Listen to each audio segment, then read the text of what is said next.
Okay, good evening, everyone. Welcome to Drone Leadership Summit. The summit has been organized by Global Alliance on Drones in Development in association with Robotics and India Flying Labs. A very warm welcome to all of you.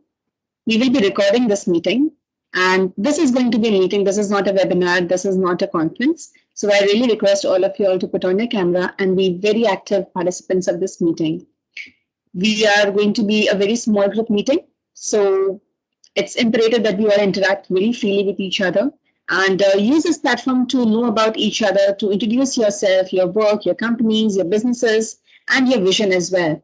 And let's begin with a round of introductions. So I would request, I'll start with myself. Okay, the way we will introduce each other today will be first we talk about who we are, what's what businesses are we involved in, and because this is all about drones today, so what is our vision for the drone industry? Where do we see it going? So in a very short brief, we'll be talking about each other. So hi everyone, my name is Dr. Ruchi Saxena. I am the founder and director of Robotics. I also coordinate India Flying Labs. Robotics is a consultancy, and we support the large-scale adoption of emerging technologies for development applications.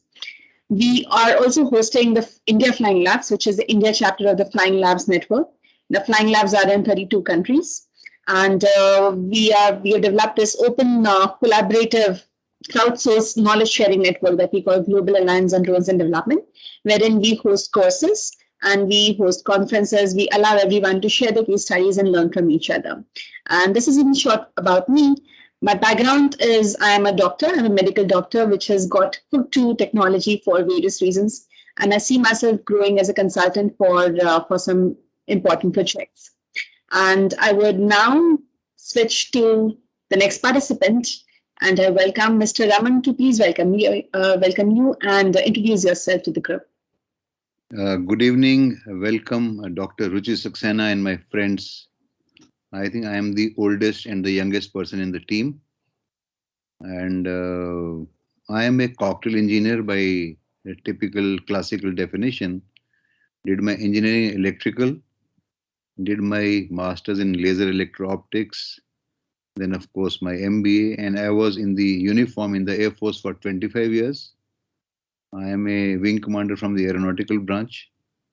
And I have post Air Force, I took early release. I have worked with the University of Westminster London campus in India as director.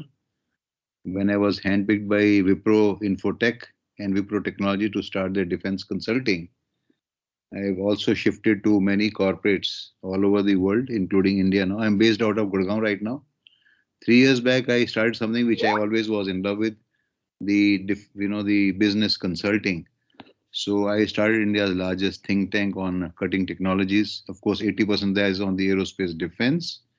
We consult companies on technologies like cybersecurity, drone business, the IoT, 3D printing, and many, many things. Further details you can check on my LinkedIn page. Raman.Sapori is my thing. During the COVID time, I was picked up by an Australian house as the co-host from India on the Indo-Australia and Indo-Pacific seminar, which also had a couple of drone and anti-drone technologies. So our network is consisting of 5,000 members all over the world. And we are working with the Prime Minister's office on certain technologies what India has to bring. So with that introduction, I'll close. And my another area which came as a accident was bringing investment to the startup students also. So today morning I was talking to 2 of my young students who were doing engineering 2 years back. I invested on them. Today both of them are well placed in the drone industry and we are starting a startup again. So anybody having an idea, I'm willing to bet my money on that. Thank you so much. Over to Dr. Ruchi.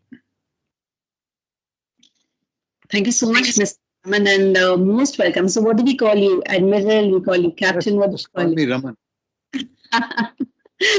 Thank you so much for being here. What my rank? Once a soldier, always a soldier. So I now welcome Mr. Ramakrishnan to please introduce yourself. Yeah, good evening, Dr. Ruchi and all other participants, and Jai Hind to Commander Raman, please. And well, I am doing my management right now. It's a one-year executive course from the Indian Institute of Management, Ahmedabad, and I have had, I've served as an electrical engineer and an MTech in computer engineering for the last 15, 18 years. And I'm trying to right now do some research work on how to employ drones for last mile connectivity and such like things, and what are the practical issues and trade-offs in employing them in such businesses. So drones of late, because the government has also given a lot of impetus in India towards its in-house and within the country implementation. It opens a lot of opportunities for all of us to look into it, and I'm great that such platforms will help me share as well as learn from other people as to what is happening in this field. Uh, so that's all, a small introduction from my side. I'm looking forward to exciting times here, and I'm grateful to be here with you. Thank So you so much, Mr. which Krishna. location you are calling from? I'm calling from Ahmedabad, Okay, sir. Ahmedabad. Yeah, good. So, but will you be there after your this management course, or where will you shift? I'm most likely to shift let's say, I'll be here for some time, but by about July or so, I might move to Bangalore. Okay, so we have Bombay or Mumbai, Dr. Ruchi, myself in Delhi NCR, and you will be in Bangalore. And Yeah, there's another lady from Pune. Let's see others. I'm trying to see the spread of the geographical spread. yeah, Yeah, yeah. yeah. Thank you, please. Mr. Rajendra Singh, you're on mute. Still on mute. Uh, Hi, can you hear me now? Yes. Yeah, cool. Uh, Good evening, everyone. I am Rajendra. So I'm recent graduate, actually 2 years back, and at present I'm pursuing my career in robotics R&D. So it's during my job actually when I realized that I'm deeply interested into learning more about drones and autonomy, and it's because of my interest I get connected with the drone sim development. In fact, I attended the previous conference, and I wanted to connect to different leaders in their teams and get to learn how we can progress. So at present actually we are a small group of team, 2 or 3 members, very enthusiastic, and we thought of taking the humanitarian problems, and we wanted to solve using drone technology. So that's what we are up to. Thank you. Sir, And which based, location? right? Yeah, so at present I am in Trivandrum, Kerala. Okay, good. Amazing. Welcome, Rajendra. So let's take an introduction from Akshata. Hey, hi everyone. So I am a final year engineer from mechanical. I am doing an internship at Assert AI. So what we basically do is that, so this company was well established from 2018 in CCTV analytic solutions for surveillance and for a lot of computer vision applications. And over the years, we realized that there's a lot of scope in drones as well.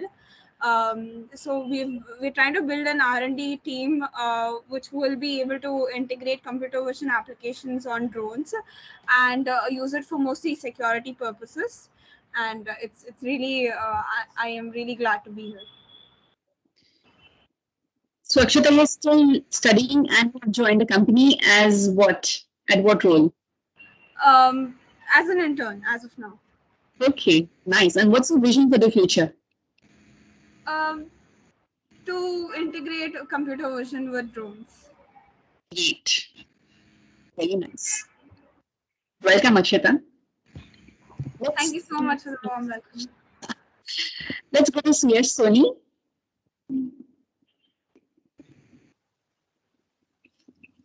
Hi, Suyash.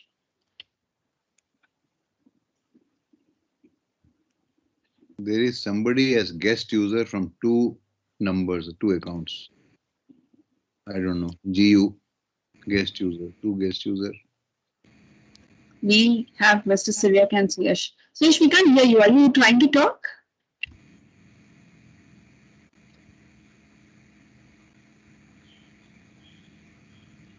Maybe you can check your mic later, or you can put it in the chat. You can put an introduction in the chat. In fact, all of you can put your introductions in the chat so that we can connect with you even offline later. Meanwhile, we have Mr. Suryak Joseph. Hello, Suryak sir.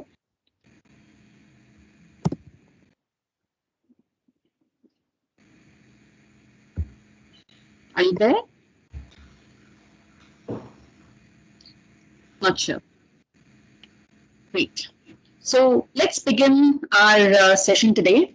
And let me share with you. Can you see my screen, all of you? Yes? Yes. Yeah. So let me give you a brief about what we're doing at Global Alliance on Drones and Development. We are developing an open crowdsource knowledge sharing network, which I think is one of a kind across the globe. And we're bringing in experts from all around the world to create a knowledge base through courses, through mentorship programs, and through networking and learning opportunities. More about that later at last. A little bit about what we'll be doing today. It's an agenda. So we begin with introductions, then we go to a couple of presentations, and then we go on to three discussion topics, which I will introduce to you later. So I don't have Shivansh Sethi join us today. So we'll go to the presentation by Ramakrishna A. And Ramakrishnan is a chartered engineer with a BTech in electrical engineering. That's what he introduced himself as. And now he is at IIM Ahmedabad for his course in PGPX, and he's doing a research in drone delivery. Today we'll be talking about last mile delivery with drones. So Ramakrishna sir, we're glad to hear what you have to say, and Yeah. these opinions of yours or of Ahmedabad or of the industry in general.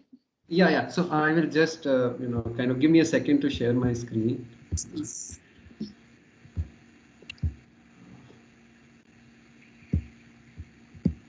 Yeah. Well, secondly, how much time do you give me for this? You can take about 7 minutes, 7 to 8 minutes, and then we'll have some question answers around it. Okay, fine. Just a moment.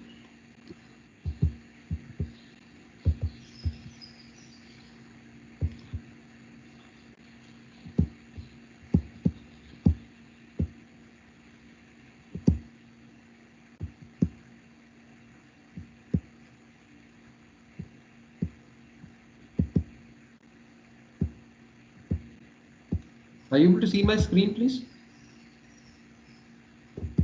We can see a blank screen as of now. Can you see my screen? You cannot see a presentation, you can see a black screen. Yeah. What about now? Yes, now we can.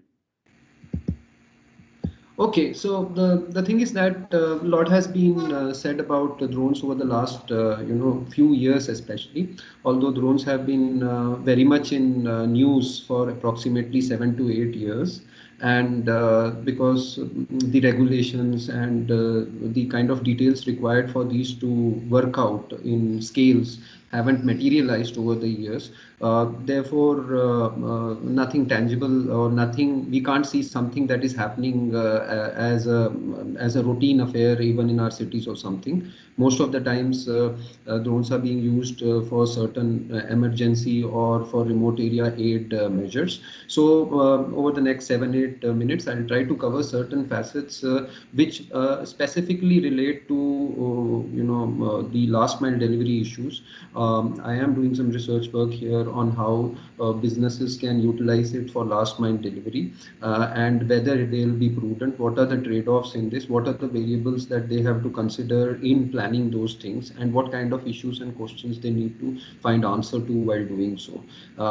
So before that, I will just run through a few slides just to make it a little bit more relevant. I'm going to Well, drone technology has been there. There is this multi-rotor, fixed wing, single rotors, fixed wing hybrid, vertical takeoff and landing. All those kind of technologies are there. So Amazon said that their Prime Air for several years they've been saying would be coming around. DHL tested, micro drones, made their drone called MD4000 in 2013. They used it for some delivery. Wingcopter, which is doing pretty fine, that they have even recently used test kits. They've dropped in Scotland very successfully. So these, even one of the topics that Dr. Ruchi has suggested is that for one-off use here and there, they are being used, but for a very considered business use, they haven't come as yet uh, in the system. So now, therefore, now there is again there are two kind of technologies. One is those quadcopter or hexacopter based rotor based things which just takes a vertical lift off and go ETOL. Then the other is this kind of thing which zipline has successfully used. This is what I have brought out in Ghana. They are doing a lovely job. Certain other African countries also they are doing it. But this requires infrastructure because they have wings. Therefore, they need to be launched and they don't have vertical takeoff and landing. But because they have wings, they can travel longer distances more efficiently. Their turnaround distances will be higher. So this is one kind of model where you can use, but then it has infrastructure. It is not asset light. Okay, it cannot work in urban areas. It can in this zip line. What it does is that it drops medical blood samples, etc. It collects and it drops at from various points of Ghana or other countries like this. So they use a parachute to drop it, which is not a perfect precise dropping. It is good for remote areas, etc. But it is not something that is workable in cities as of now. This kind of a model. So just to give, this is a successful model which many governments are showing interest, especially in African countries. This is another thing that Amazon has filed a patent for. They want to have this beehive kind of a structure from where, this is a fulfillment center. Inside, they would be having, the warehouse where number of small packets are kept and drones will take off from all these slots in order to serve the requirements of customers. So this, I don't know whether this will come. We see such structures in future, but at least they are planning such things. So some of the news in India is something like this. So this is January 2022 work. So you can see that in December rather, in Andhra Pradesh, in Telangana, they demonstrated or there was a government, there is a consortium for drones that came up, and several companies along with drone manufacturers came up with several kind of drones in order to deliver medical aid to distances, and you can see that I have put that Maruti 2.0, this one kind of thing that showed with an endurance of 40 minutes and 40 kilometers range, and another eVTOL drone called Adarna. And these are all based on whatever is available in our country right now. And the government has also, and Telangana government also was involved in it. And most of these people was, kind of integrated effort on the part of all the players involved in this to understand what kind of regulatory requirements are required. Just a second. So again, this is another one, drones delivering vaccines in Northeast. Again, this was partly government funded. So this is Deep Tech, which is Tech Eagle, which is a Gurugram-based startup. They were building in this logistics for smart village movement. This also happened last year, VTO for saving medicines, etc. So this is some things which are happening. This just shows where we stand and what is already available. Medicine from the sky, which I already talked about, Blue Dart Consortium. So now I will go about certain things that, and similarly, Swiggy conducted tests along with ANRA who make specialized software for integrating drone and other aviation requirements in order to make things happen in a safe and regulated manner. So Zomato also tried its delivery food. So people are trying and achieving things. So now I come to certain points which may be considered while doing this. People who want to kind of invest or do something. Some research work shows that these kind of things. Suppose you need to of course select an area which is to be served with wherever you want to use drones for delivery. You have to select that area. So now while selecting that area, various considerations would go apart from the fact that where the other means, alternative existing means, are there some limitations which can be overcome by the area, in the area through employment of drones? Are they conducive to the movement of drones? So similarly, employing EV trucks, oblique IC trucks. Okay, so now what will happen is drones by itself cannot reach every. So if you are having a logistics requirement, definitely every person, every place or everywhere cannot be reached by drones. So you will have to have both trucks as well as drones, trucks or other means. So EV trucks, obviously today IC trucks you will not consider. So even if you are integrating drones along with trucks, it will be EV trucks.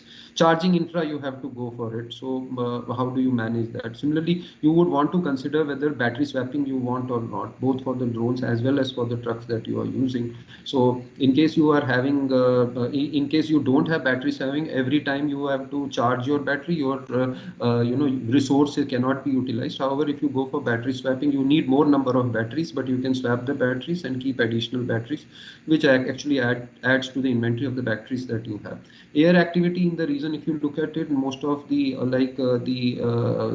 DGCA in India, they have clearly defined that areas around the airports as well as other runways are cannot be considered, cannot, you need special permission to operate drones there. So obviously there are areas where you cannot operate drones. You have to consider that. Long term by, there can be new areas where the airports can come. You should keep it in mind. If you are launching something today here in your area, but in the same area tomorrow there is some airport like to come after 2 years, then obviously it cannot sustain that. You'll have to change things later on.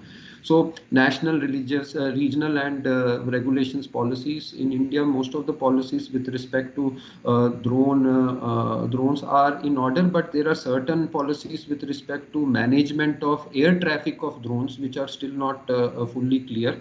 How will you, if you, there are number of players having number of drones, operating from place A to place B, how will you handle it in the air? How will those regulations play out is not very clear as of now, but it is developing, and I think it is through forum like this that these things will also get shape up. Okay, extent of traffic is important because ultimately drones will be in urban areas. If you are using it, it is in lieu of ground road transport. Now, road transport, the way the traffic is increasing these days, it is not conducive to have road transport. Delivery mechanisms will become delayed, will take more time. Plus, also, if they don't graduate to EV, are also not sustainable solutions because of the carbon footprint they leave, and therefore it is more conducive in traffic-prone areas to go for drones in the long run. And competing networks, yeah, there are, these days for delivery you use motorcycle based delivery systems where people just go Swiggy vagera. One has to see whether drone can do a better job than those competing systems.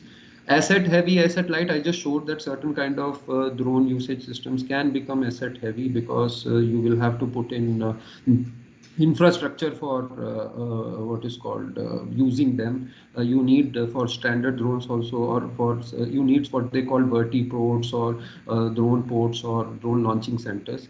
And then of course number and type of fulfillment centers in the region where you are considering these. Certain other operational considerations that you need for employing this is assignment criteria. When you have both the trucks and drones, then how do you assign that which order has to be done by drones, which by the EV truck? Or you want to operate drones in tandem with trucks, that is the drones are being carried by the trucks up to a point, and from there, from that point on, the drone takes over and delivers the last bit of it and launching itself from the platform of the truck itself. Return of goods is an interesting thing which can be accomplished by the drones, because drone can wait around for some time in that region, and maybe the return can also be accomplished in the same sortie of the drone. That's the thing that is generally not available through other mechanisms these days. Drone charging and swapping I discussed, as well as battery management system. Then of course service responsibly delivery time. This is the main point because of which today there is interest in drones, because people who want 24 hours deliveries today, they want 6 hour delivery. Tomorrow they may want 2 hours delivery. And of course in emergency relief etc., every minute counts. But I'm talking from the business perspective or corporate perspective. If you are using for this, if people are willing to pay some additional money, like Amazon have Amazon Prime, they promise 1 day delivery. So here, if people want 2 hours delivery, 1 hour delivery, so that may not be possible. For that, drones become an interesting alternative.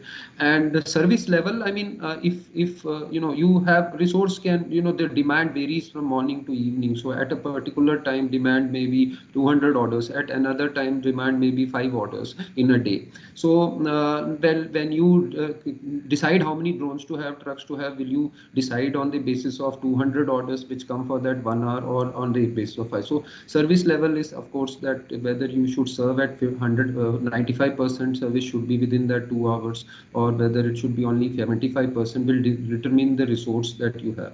Okay. So of course training and availability of drivers and pilots is an important thing. Right now we are lagging in this field. We do not have enough drivers and pilots, I mean, for drones and such like things. Truck modification, in case you are launching a truck drone from the truck, there will be truck modification costs, which also you'll have to look. It will also be at the cost of some space in the truck. Okay. So because the truck will have some payload, let's say 4,000 kg. So if one third of it goes for certain drone, so it can only then carry about 2,000 odd kgs afterwards, tons I would say. So 2 tons. So here some planning considerations. Of course, key variables are quantity, maximum load carriage capacity, maximum volume carry capacity. For instance, as of now, the maximum load carriage capacity of let's say the drones, I work from the research that we have done, is about 6 kgs they can carry. And the volume can be about packages up to let's say about 2 cubic meters or so. And the average speed in now battery charging time, number of charges matter, these things matter. And now this is the integration of drone and delivery services. You can say the shipments from outer city limits would be coming to generally come to sorting shipments at hubs, warehouses, cross dock sites. So from there, the delivery drone collections can happen from here. Delivery route is determined by road conditions, air pollution, etc. There is of course a mobile app thing.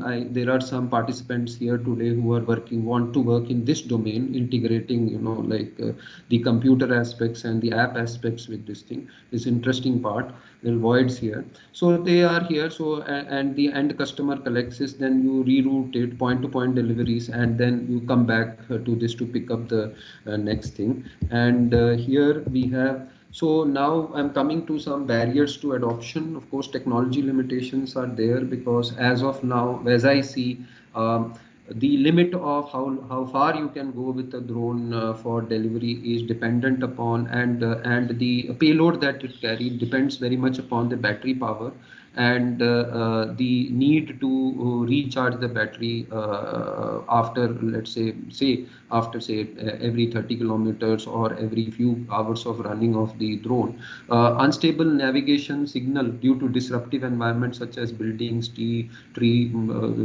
electric poles, etc. Unsuitable drone design would cause flight inefficiencies.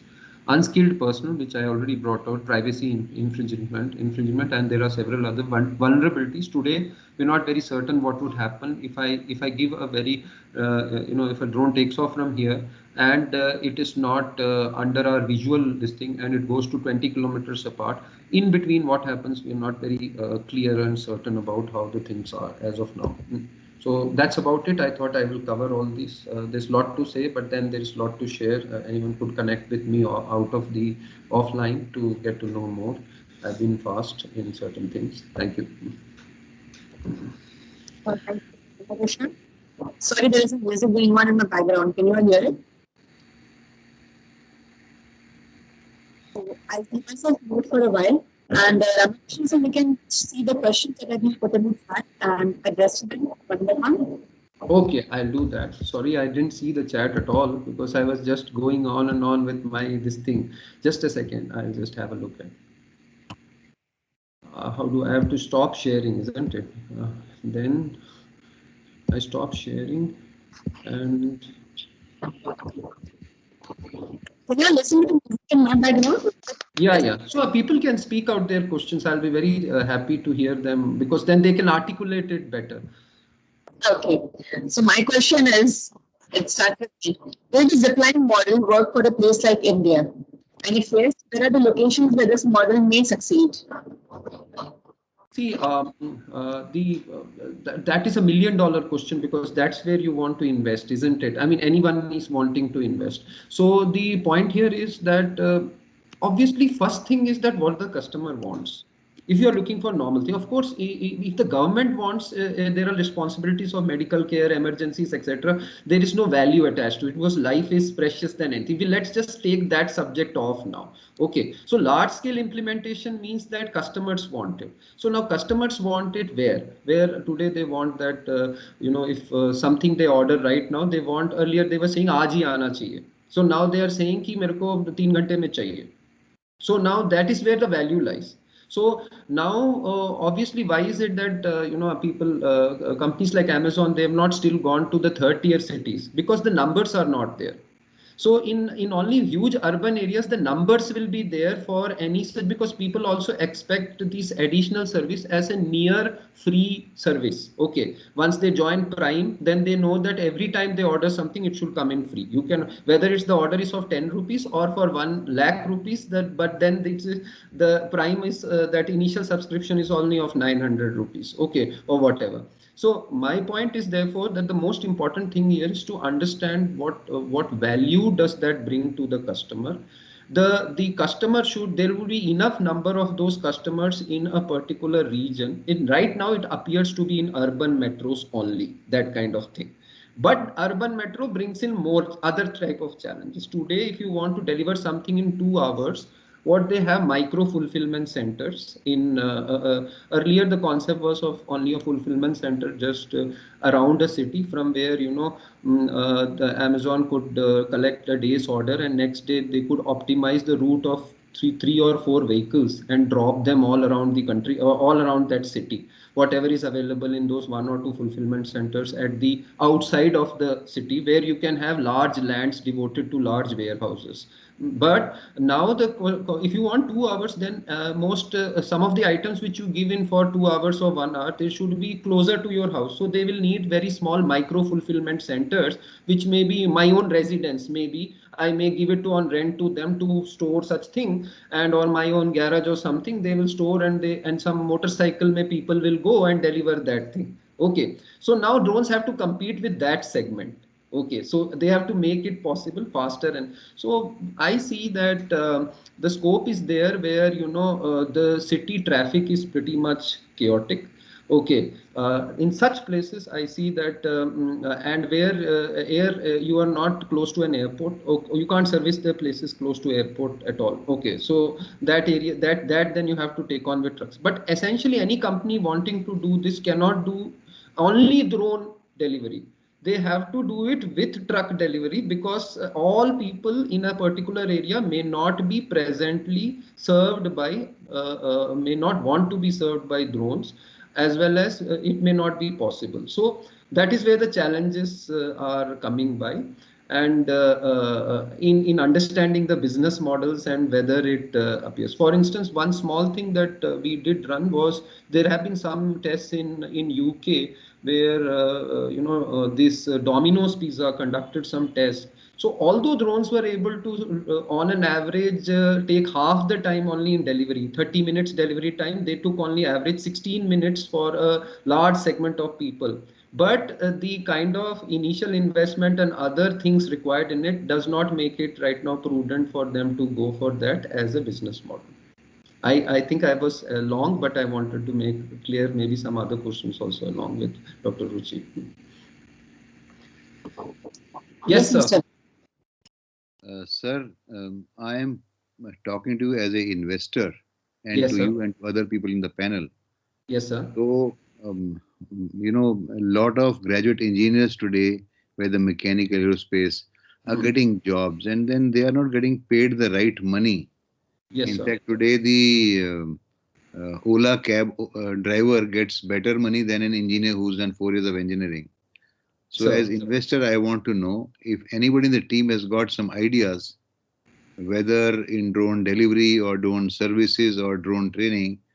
I am willing to bet my money on it, and I have got a team of private equity players also who are asking me where do we invest, which is the company. Of course, there are some startup companies, and then we have got Idea Forge, who's got a large army order. I am only worried that the drone business in India should not collapse like the dot-com bust, when yes, this e-commerce happened. So, will India be able to manage so much of business units because every college engineering is doing it. So if I have to invest, so another investor said I would like to invest on artificial intelligence into the drones. yes, sir. What are the sustainable business models? Yes, Well, sir. you are doing R&D. Somebody is paying for the R&D. Nobody is doing from his pocket. Yes, But sir. do I have that much time for doing R&D? I would like to do the way the other worlds are doing. So idea of me joining this event, thanks to Dr. Ruchi, is we are working in silos in India. Yes, We have sir. got this elephant called DGCA. The Mm. Babu sit on the application to give the license, like Mm. Raj itself. Mm. Although Prime Minister says ease of doing business. So we have seen drone policy, and then we have got PLI scheme. They are charging 18% GST on the drone business. There's 18% GST on the 3D printing of drones business also. So our business model is not competitive at all. Yes. Imagine if we have got, and then we have got some tenders coming. Mhm. So if I have to deliver on a motorcycle or it to a drone, well, it looks very nice. Somebody is delivering medicine. We have got those startups. Somebody is investing. How long will it sustain? So nobody can. Ultimately, the big fish will eat the small fish, and investors would like to monetize his equity or debt, whatever. So I am Yes. looking for what is the most perfect business model. Where do I invest so that in 5 years' time I am able to create a unicorn from the drone business? This is my business idea. Yes. I have got a team of drone pilots who have been trained in Israel also. But Yes. for a citizen like you and me, can this group today think of a idea, maybe one, two, three? What is the way to enter the drone business? Do I start with just the training academy? Is it what is the? I have done some number crunching of which is the best way to start the business. I am being approached by a large pan India warehouse company. They have also heard about drone. Every day there is some news on the drone. He says, where do we enter? I have got business warehousing for Amazon or for Reliance, agriculture itself. So how do we do that? I want to invest. So a lot of people want to invest, but they're really shaky. They say, Uh, will I get the return? So on paper it looks big. Yes, people who were early, some IIT Bombay fellows, idea first and all. Today, nobody wants to invest. They say, look, let this wait for some time. Yesterday, Prime Minister launched some 100 drones for the agriculture. Can India sustain this business? I am willing to invest. Money is not a problem. I have invested or made arrangements for the foreign FDI also into the drone business or other electronics also. So I want to know, we have got so much of research happening in various IITs or other places also. You have also done such a wonderful, I think we can disconnect offline also. My end of the thing would be, while we are doing a lot, I have been doing a lot of webinars and other things also. Ultimately, I want to generate jobs, yes. respect jobs. So, and I don't want that suppose I have to employ a graduate engineer, for 5 months he leaves just because somebody else gives him 5,000 rupees more. It is going to be like the call center business. So ultimately, people are saying here, I have spent 4 years in engineering. I am getting a salary of 20,000 in Gurgaon. Your room itself is going to cost you, and you pay 50% salary in your food and room. What do I sustain? So big cities, the cost of living itself is so expensive. When will that fellow get a car to himself? The drone pilot training or drone operations will not. So I am looking for some big thoughts on this. Anybody in the panel or Dr. Ramakrishna, you could answer. Uh, Firstly, sir, I am Ramakrishnan. I'm still not a doctor. I'm just doing some research work No, I here. am giving you honorary doctorate. Yes, yes. Thank you so much. Like, I would like to be, not a doctor as of now. Thank you so much for your Please. this thing comment, sir. So now the point is, sir, this is the thing that they say there is a time, there's a timing when something becomes viable in the market as a business. So no wonder initially when the R&D people were excited about it. Now actually the technology for drones have matured in some of the countries in some for several years back. But firstly the regulations, they were not set. Even in countries like US, they have just now started only giving permission to players like Amazon or DHL or other UPS and other people for delivering stuff with that, and that too is one-on-one partnership with certain logistic oblique or medical based industrial partner and some drone partner. Both of them are giving a very specific solution for a specific part, most as a more or less for a demonstration to understand what kind of limitations are there in the present regulatory framework and give a feedback to the regulatory people mechanism so that they can evolve it. So under that criteria, obviously, it looks kind of very tricky right now to think that in next 3 to 5 years everything would be starting happening with drones, with so many other kind of limitations and barriers to adoption, including vulnerability of the drone when it is in air. So 5 kilometers, 6 kilometers, you don't know. You can even shoot it down with a catapult. Okay, if you have a stone and this thing, you can just do it. You don't know what will happen. So that kind of thing is there. So the point here is, however, I see. Well, since you ask a question, sir, I am keen on also. This is a very this is not a major research work I am doing. This is a business motivated research work that I am doing, and I personally am also interested in jumping into this area because I see that it is an interesting field. I myself will get in touch with you separately. However, I see, sir, that areas where a lot of things are in your control will will be where it is practicable. For instance, if I have a warehouse of my own and I have to shift certain goods within my warehouse from one corner to another corner, and I can demonstrate that I can do it faster and more efficiently with drones. It is easy to do because no other external people are involved. I'm not flying in any other air. There is no privacy issue. There is no something. So as of now, I feel that, and to that extent, I would like to tell you, sir, that in agriculture is also an area where a farmer who has a huge, kind of farmland, if he wants to have a service, then in this entire farmland ke upar hi to I am using it, na. So there is no such collaterals involved in that. So there are no other, as long as there is a permission mechanism that I take and I am able to ensure that it is giving me return. I would say that where several now, suppose Swiggy decides to deliver through drone something to me, it is coming through 10 kilometers, it's public airspace, there are so many things happening below, it may just fall somewhere, it may not respond, plus a drone falls, small drone, what you do, how you do, some third party insurance issues will be there. Okay, there's so much of, plus it is maybe more viable to do it with the present motorcycle guy who is also earning some wage because of that. There are so many other issues like that. So but if you look at agriculture, I am looking at that area also. I'm doing some research there. I would like to discuss that separately as a business model, if you permit me, sir, at some later time, separately outside.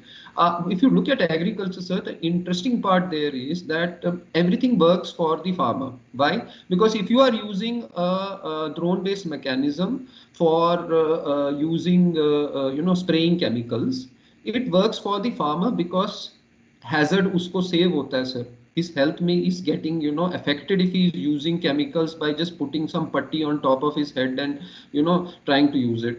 Plus there is more saving in terms of chemical. There is more it is very clear that uniform application of the chemicals will take place, rather than you, especially let's say the crop is such whose height is more, then you are trying to kind of pump chemical into the crop from a lower height, and it is better to do it aerially because it will be very well applicated from there.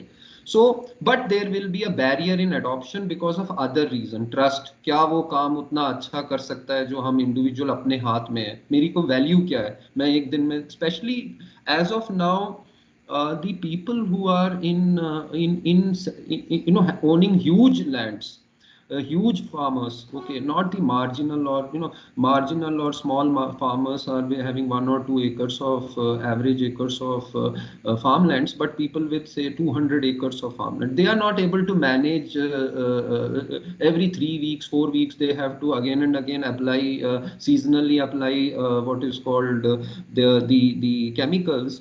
So during these times, for them it is very prudent कि किसी बड़ी company को बोल दो कि अपना drone यहाँ भेज दें, और it's that model. For smaller ones, one has to drive and build some business models to make it happen. It is possible, sir, and I think there are no wonder the government is also playing a push there, that because it is more practical there than perhaps in deliveries in urban areas where so many collateral issues are there which are not easy to easily plug as of now. We need more knowledge and more idea for that. Sorry for interruption. I have to leave for another meeting, social meeting. So I've got two questions, Dr. Ruchi, with your permission. Ramesh, for that, can we have Siriak sir, because he also had to add in something. Say again? Siriak sir wanted to share his views as well on this topic.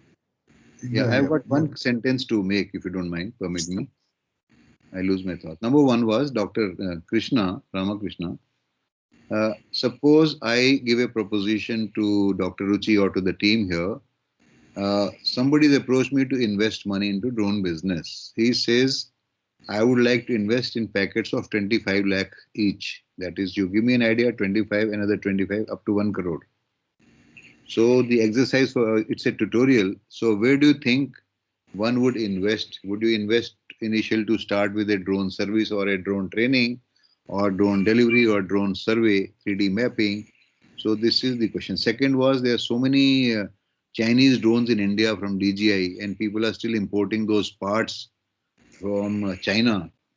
Do you think there is a market for repair of those or making those components in India? And is government really banned all the import of drone components from China? What is the policy? Because I'm even today was told that people are still getting the DJI drones, and even somebody from America told me they are still getting DJI drones despite whatever ban you got. So there is enough market for Indian companies to sustain making these drones in India. Drones, yeah. So that's it. Anyone would... So, can I comment, sir? This, yes, I yes, think sir. you raised some very valid points on what happens and how to drive, because we all understand, we all know it goes without saying there's a boom coming in, right? And we got to trigger all factors. And the question you raised on is the engineering graduates, and so what we have seen I'm from the drone. We play in the mining and infrastructure sector. So what we have seen is we had some mining softwares, which was the early 2000. So we had mining softwares, and we UK based, and I don't want to name the softwares or companies, but then so that time we had told them that you need to put this, it has to root itself. So it needs to go into the universities. So it should come in, it should go as a curriculum in the university. And from there you groom them. So when you groom them, what happens is when they come out, they are well prepared to take it. And then, as you said, they are earning less than the Ola drivers. And then there's no guarantee they're going to stay with you. They learn something and they get poached because demand is high. They'll get poached.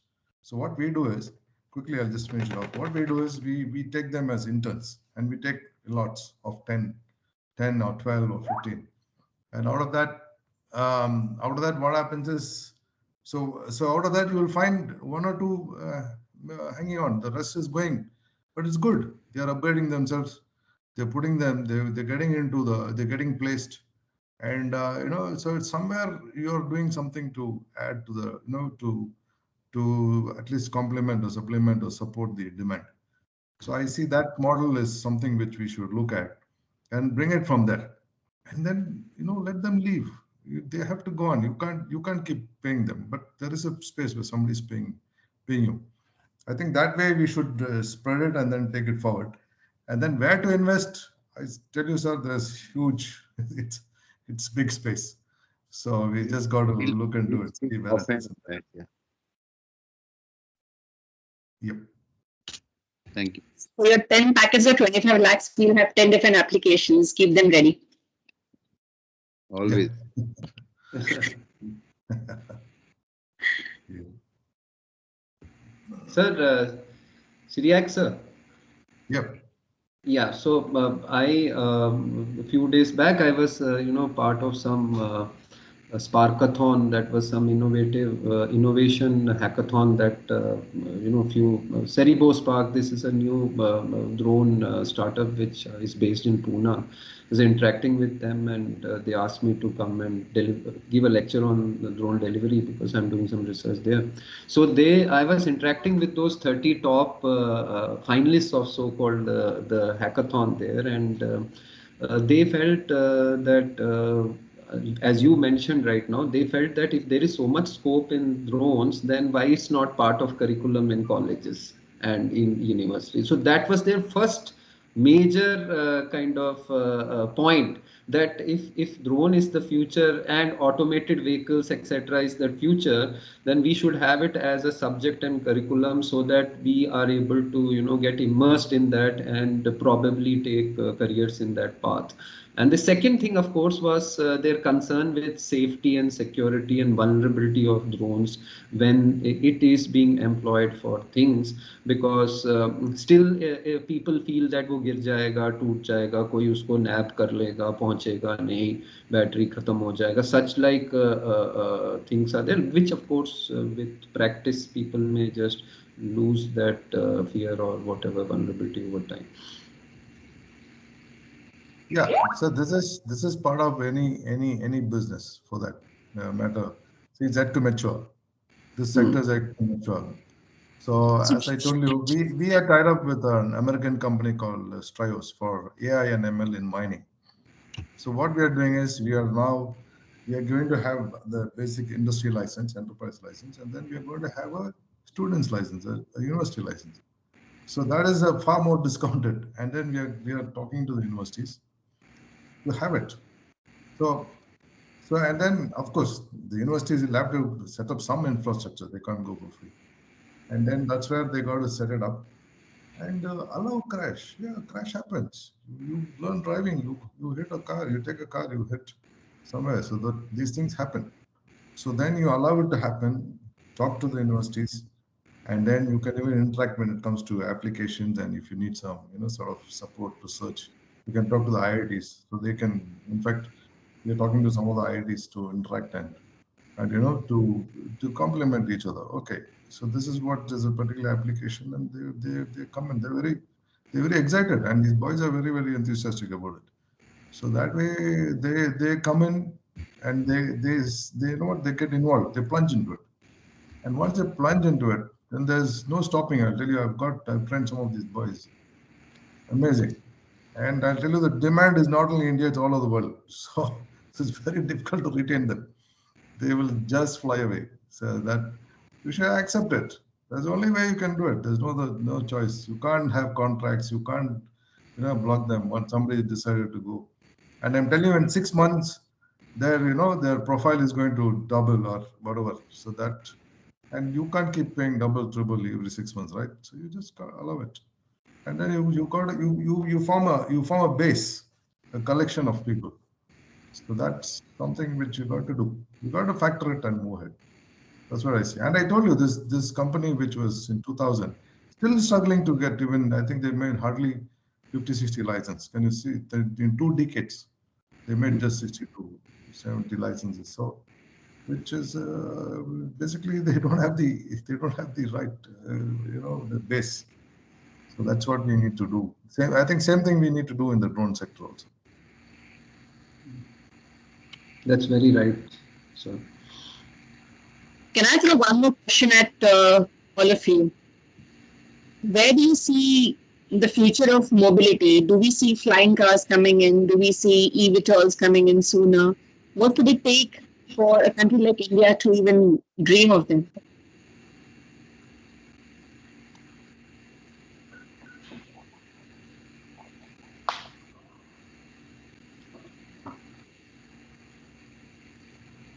Well, should I go first? Yes. I'll say something. See, I think some of the things that like in the automated mobility, industrial or the regular use of vehicles, which are auto mode, which operate in auto mode. There the issues are little more on what at some point in time the car will have to take a decision of whether this is right or wrong.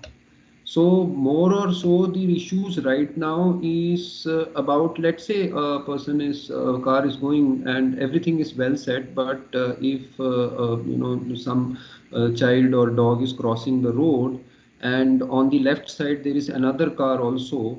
So as an individual, when we are doing these things, we may make a mistake. We may either bang the vehicle to the nearby vehicle to prevent the child or the dog, and we may even bang the if we are not alert, we may even bang the child or the dog, and then these are then go into a legal realm and get sorted out.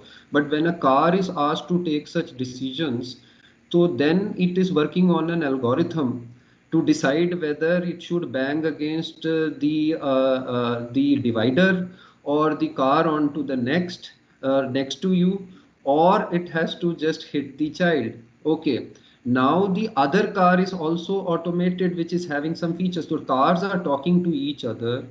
Maybe certain apparatuses on the ground are also talking to the cars, but there are voids here. How an algorithm will decide? Okay, the second aspect is most of Tesla's cars are meeting very high level of probability, very low probabilities of accidents and other thing. But when human beings do, they are they go into a different space of human error, and then they are debated in the law, and then those things take place there. But when the accidents go into algorithmic world, then it is someone somewhere.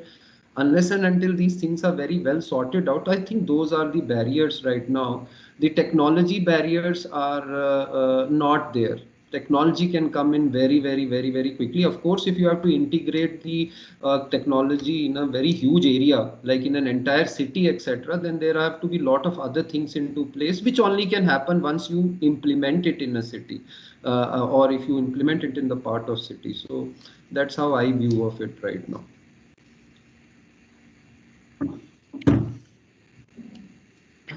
So, where else do we see the drone technology going? What should we be expecting in the next couple of years from the government, from the manufacturers, from the service providers? Where is the revolution heading to? I would like to answer that question. Yes, please.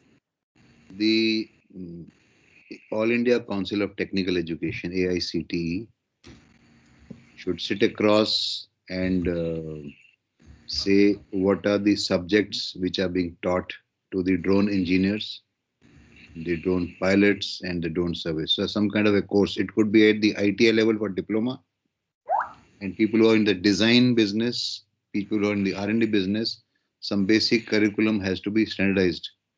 When it comes to the DGCA qualification, they are still living in the old, the civil pilot license, commercial pilot license.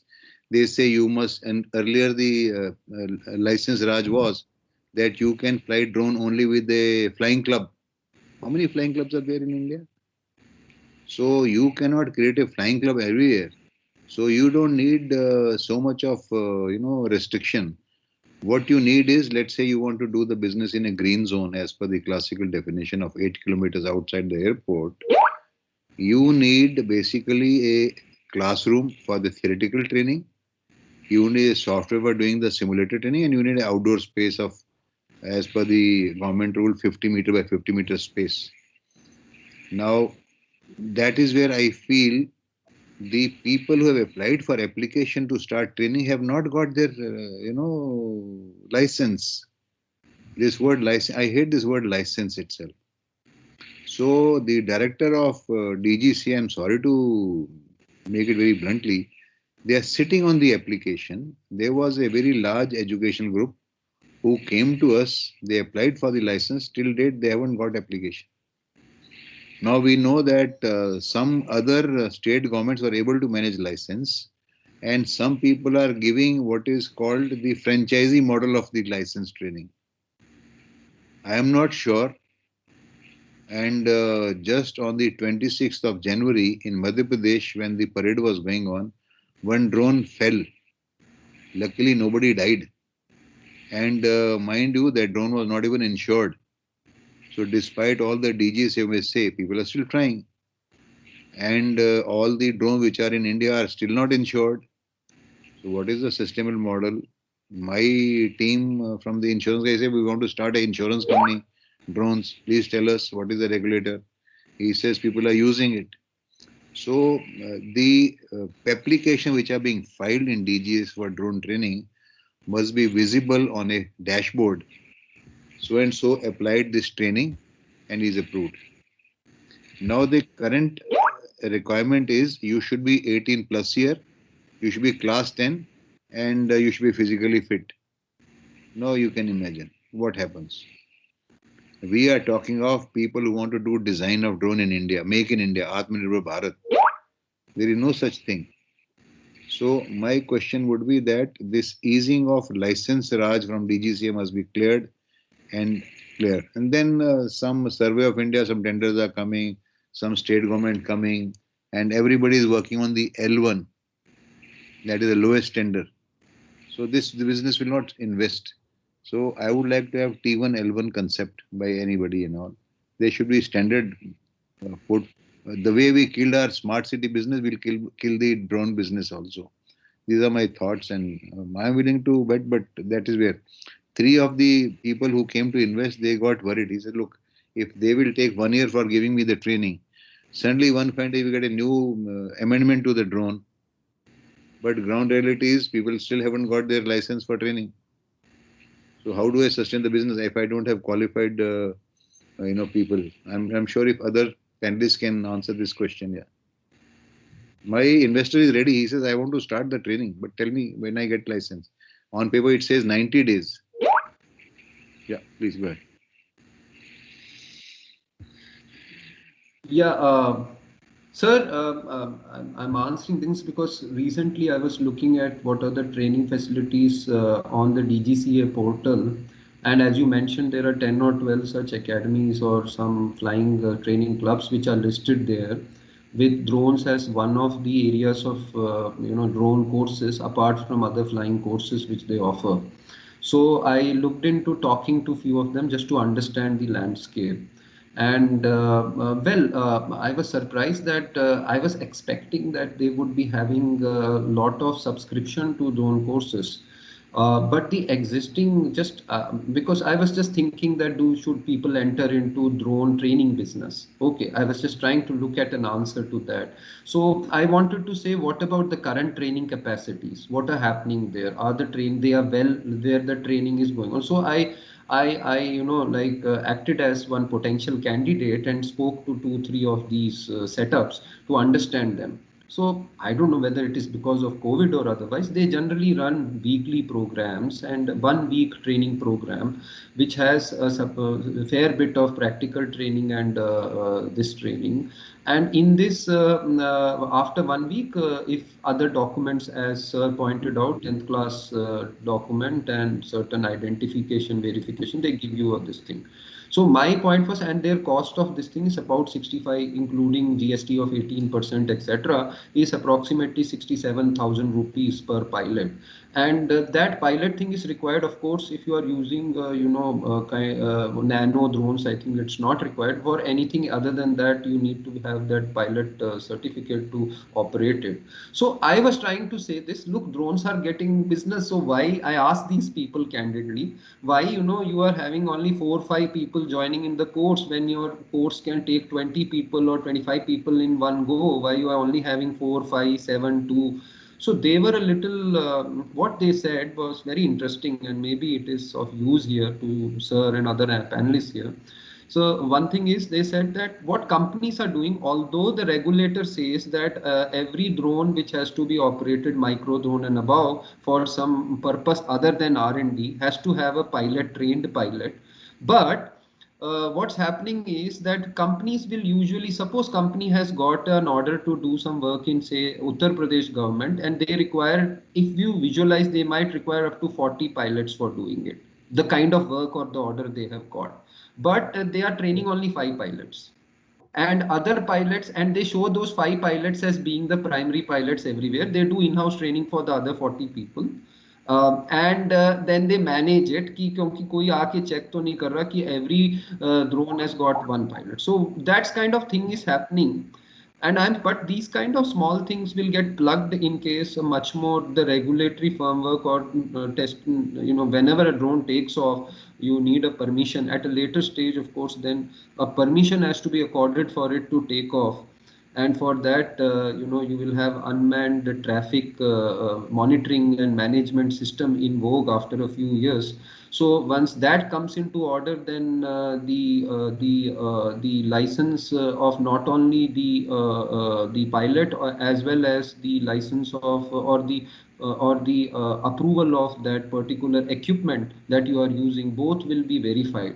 So as of now, there is a flux. Existing facilities themselves are not able to give full, unless now you start giving that training at, say, 20,000 rupees or 10,000 rupees or something like that, 5,000 rupees, then probably, and with for very specific courses, then probably, I don't know what these existing training have to pay per pilot trainee to the DGCA. There must be some subscription there also. I am not aware of that.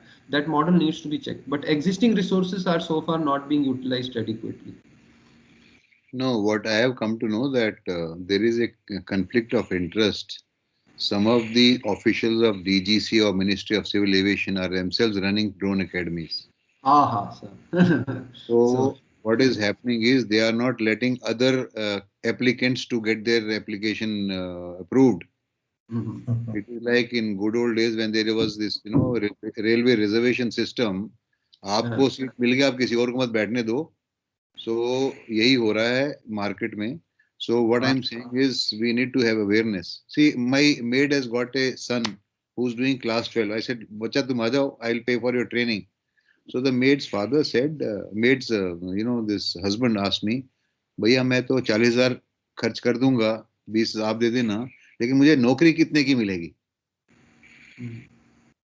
If India has got such, people in the villages. He says, boss, मेरा तो दुकान में करार है, महीने में 50,000-60,000 rupees he's earning quietly.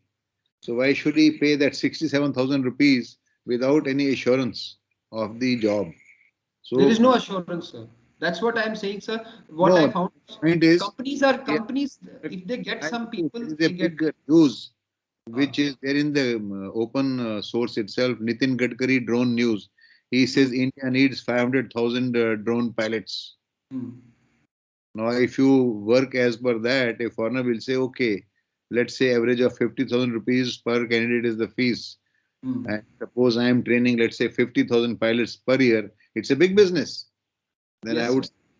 So there is a requirement of a proper training curriculum and proper certification. And I am not sure from where this Quality Council of India is coming. QCI will certify your drone quality. What they know about drones? Nothing. एक हमने एक लगा दिया, QCI. What QCI stamping will do? They have their own bloody, cream to take from you. So we will have the Inspector Raj also going on. On one hand, government wants. I'm sorry, I have seen this from inside out. I should be able to apply online without meeting anybody in DGCA, and then I get my progress as to what is the shortfall in my application. I get it done. When I do my training, my license should get applied. So what is happening is it's a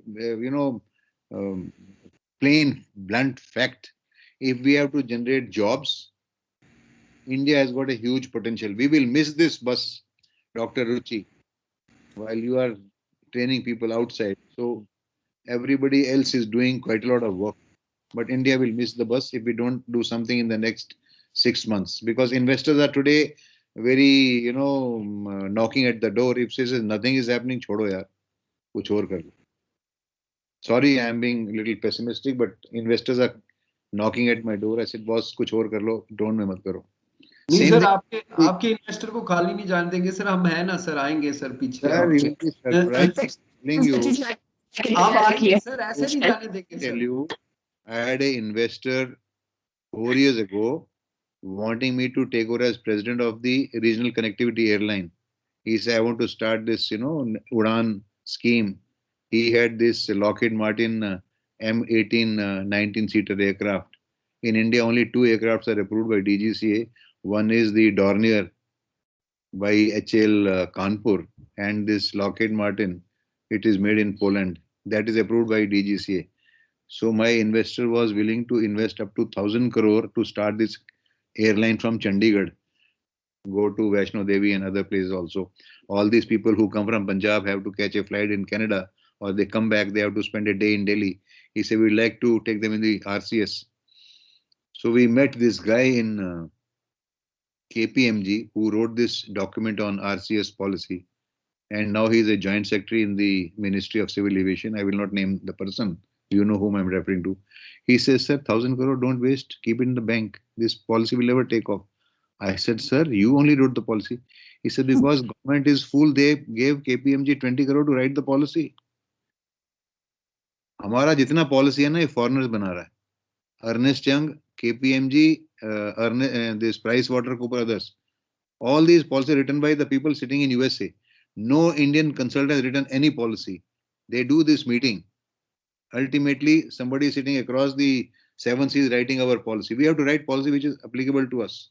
That is the important part. So unless, and if you take money from bank, you will never be sustainable in the business. If you take money from State Bank or SIDBI, your business will never be sustainable. Take my words.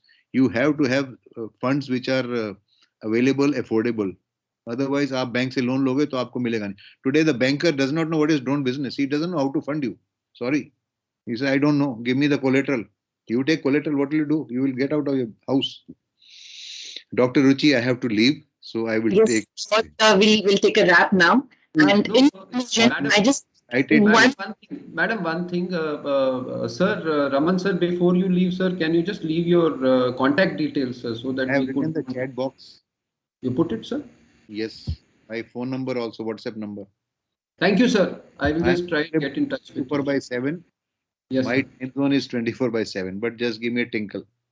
I'll do that, sir. Yes. Thanks. And share the WhatsApp group which you can be a part of. And everybody's name, but for being a part of this meeting, sir. And we hope to convert every statement today that we made into an action plan and come back again in the future meetings with something very substantial. And the future of the drone industry in India is on our shoulders. And we really need to take the lead in making sure happen. That's the reason this meeting is called the Drone Leadership Summit, wherein we have to take the lead. You just don't have to sit and be the audience and just clap hands and eat up popcorns. You need to do something more than that. And that's where I request all of you, the seniors, the juniors, and the middle people, everyone, to let's come together shoulder to shoulder. Let's do the best we can. Thank you so much. I am announcing a scholarship to train a lady drone pilot in India on 100% my organization's expenditure. Thank you. Thank you so much. We'll announce that. Thank you. So thank you everyone for being a part of this meeting. We'll take a wrap. Have great Sunday evenings forward. And this chat will be open, so you all can keep commenting and extending the answers and questions. Let us go on. Beyond this, even on our WhatsApp group, this thing will continue. So thank you so much, everyone, for being a part of the meeting today. Thank you, Doctor.